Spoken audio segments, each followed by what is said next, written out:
Sustainable development means that you have to redesign our lifestyles and to control our priorities, taking into account the respect to our environment, using a social, political, and economic development, in order to satisfy the necessity of what the future generation will need.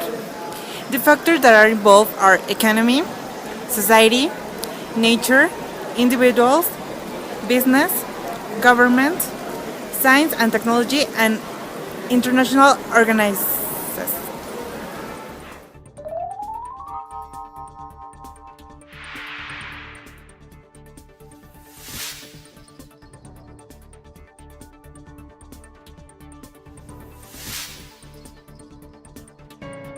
Carbon footprints. The carbon footprints is the sum of all the greenhouse gases emitted in the production of the services and products we use each day.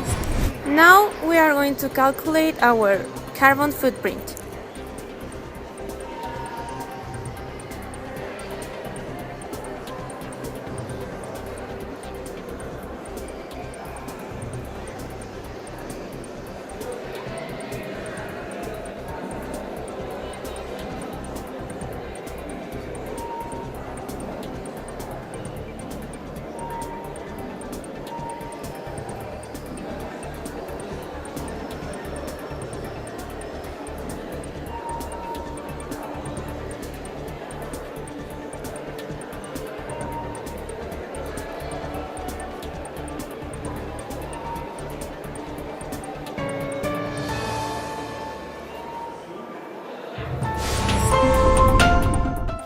Sustainable development seeks for the good of our planet, to recycle the product we discard and make new ones, avoiding contamination and the unnecessary use of more natural resources.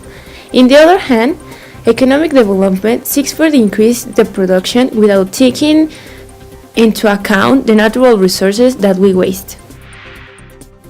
Economic cycle. The economic cycle consists in extraction, production, distribution, use of the products, and finally waste.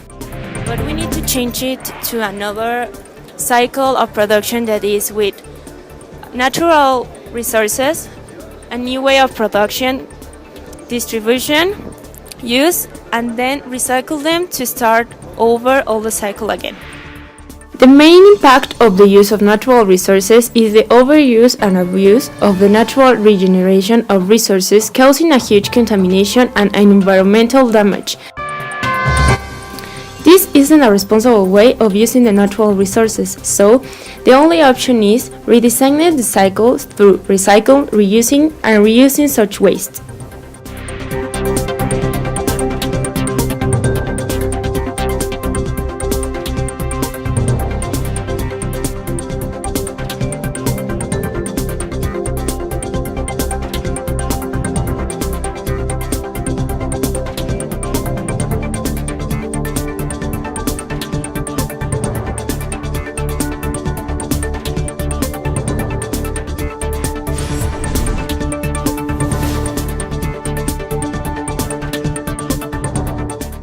Two basic economic concepts will be natural resources, where the cycle of production begins. To make a new product or to develop one, we need natural materials. Other important concept is the cost of the products, because it reflects a whole process and the work of a lot of people. The scarcity is the condition in which you cannot have all the goods and services that you want. It exists because the demand is higher than the resources that we produce. For example, continents like Africa have a very low income per year, and that affects them in other aspects like education, in which they only study 7.9 years and have 66% literacy. In comparison with Latin America, we have a upper middle incomes, and the year that a person studies are 13.8 with a literacy of 93%. This is a huge difference, and it's because in Africa people work in order to have money to eat instead of going to school and learning. This scarcity in Africa is bigger than in Latin America. Inflation. Inflation is increasing the prices of the goods and services that are commercialized in certain economy. It happens when many prices increase simultaneously. For example, last year we used to spend 1,000 pesos in clothing, but because the natural inflation, the clothing has increased on the prices, so we have to raise certain services or goods in order to buy the same amount of clothing. The demand is the measure of how much of a product a household would buy if it is in a wanted and reasonable price, and the supply is how much of a product a firm would supply if it could be sold at a wanted price.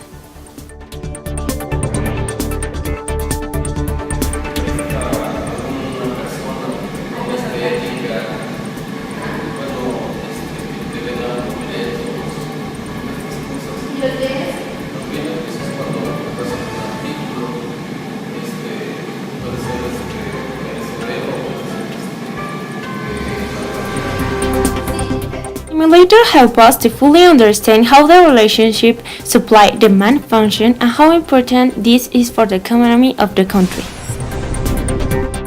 Banco de Mexico is the main Mexican bank that provides the national coin to the economy. Meanwhile, la Secretaría de Hacienda y Crédito Público is the institution that manages and administrates the public finance. The interest rates is the price that has to be paid for the use of a loanable fund.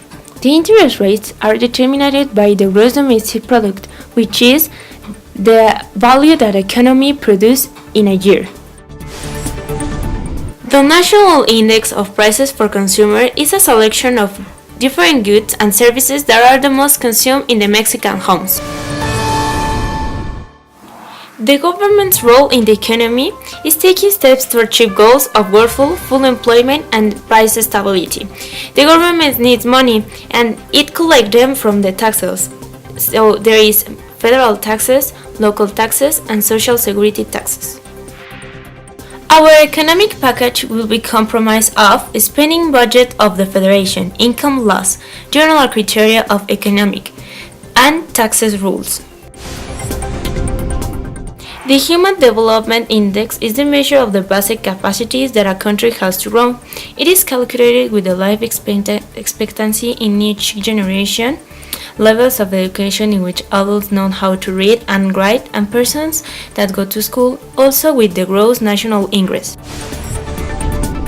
The Human Development Index in Mexico is of 0.77 points, 14 years in education, life expectancy of 77 years, and a GNA of $13,245 per person living in Mexico. In comparison with Mexico, we would like to live in Australia because their EHD is of the highest one with 0.93 points, $34,431 per person, and a life expectancy of 82 years. Everybody wants a better quality of life in Mexico, and changing some habits in our homes is the beginning of everything. Using less water and electricity, or using more the public transportation and recycling is how we have to make the start of our change and have a better way of life in our country and a better Mexico.